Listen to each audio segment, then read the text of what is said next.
Today, the job description for a British monarch is remarkably polite. It largely consists of waving to crowds from balconies, cutting ribbons, shaking hands, and reading legislative speeches drafted entirely by elected officials. Contrast that with how this institution actually began. In the early 10th century, King Athelstan united the Anglo-Saxon kingdoms into a single England by driving a combined army of Scots, Celts, and Vikings into the mud at the Battle of Brunanburh, one of the bloodiest, most chaotic clashes ever fought on British soil. The British crown has survived for over 1,200 years, outlasting vast empires, plagues, and world wars.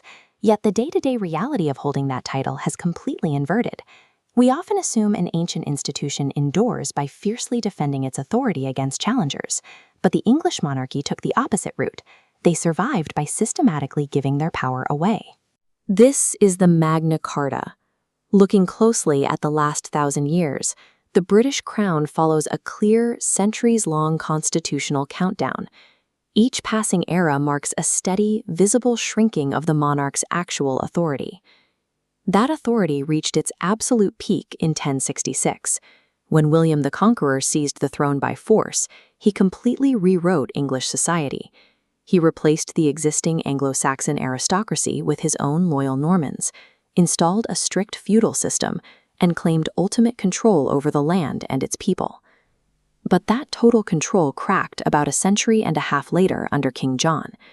John managed to lose nearly all of England's territories in France.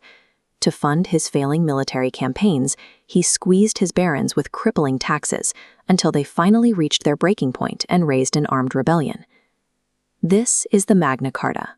Forced onto King John in 1215 by those rebelling nobles, this dense Latin text did something incredibly dangerous to the monarchy. It established that even the sovereign was subject to the law of the land. Subsequent rulers found themselves financially trapped by this new reality. Kings like Henry III and Edward I realized that if they wanted money for their endless wars, they couldn't just take it anymore.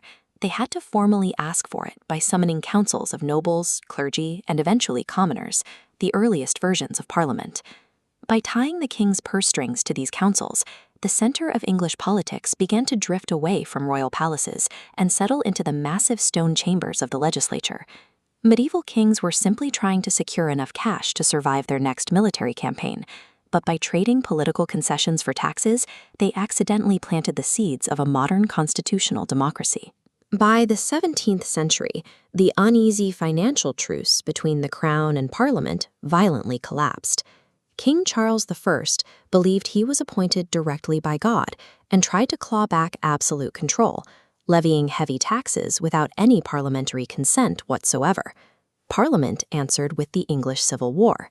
After 4 years of brutal fighting, Oliver Cromwell's new model army defeated royalist forces, captured the sitting monarch, and put him on trial for treason against his own people. In 1649, Charles I was publicly beheaded.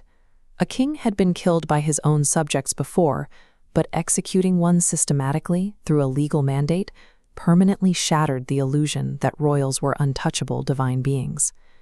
The fatal blow to royal supremacy came in 1688 with the Glorious Revolution.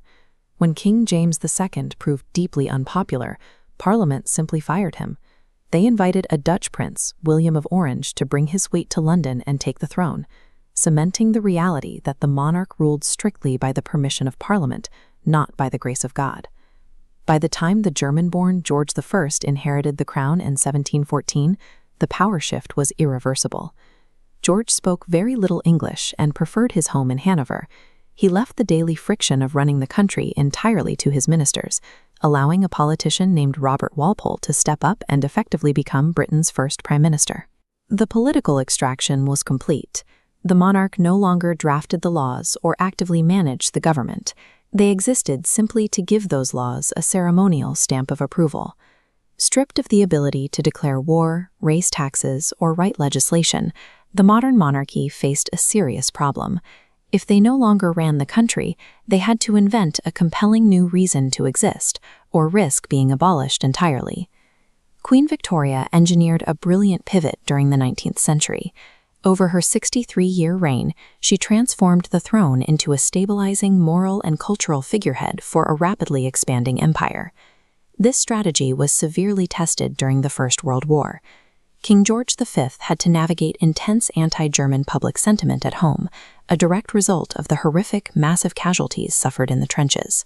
Because the royal family actually carried the very German name Saxe-Coburg and Gotha, George V executed a massive public relations maneuver in 1917. He legally erased his family's German titles and adopted a name synonymous with English heritage, Windsor. His son, George VI, further cemented this modern expectation of duty. When the Second World War broke out, he explicitly refused to evacuate London during the relentless bombings of the Blitz, turning the monarchy into a vital psychological anchor for a terrified public. Queen Elizabeth II perfected this delicate act. For 70 years, through the massive societal shifts of the post-war era and into the digital age, she maintained a highly visible schedule of public service while keeping her personal political opinions entirely hidden. Today, King Charles III inherits that exact same tightrope. His legacy and the continued survival of the institution depends entirely on his ability to remain highly visible to the public without ever interfering in their politics. The British crown remains secure in London today. This 1,000-year survival is the direct result of a specific historical irony. The institution only endured because it eventually allowed itself to be conquered by its own people.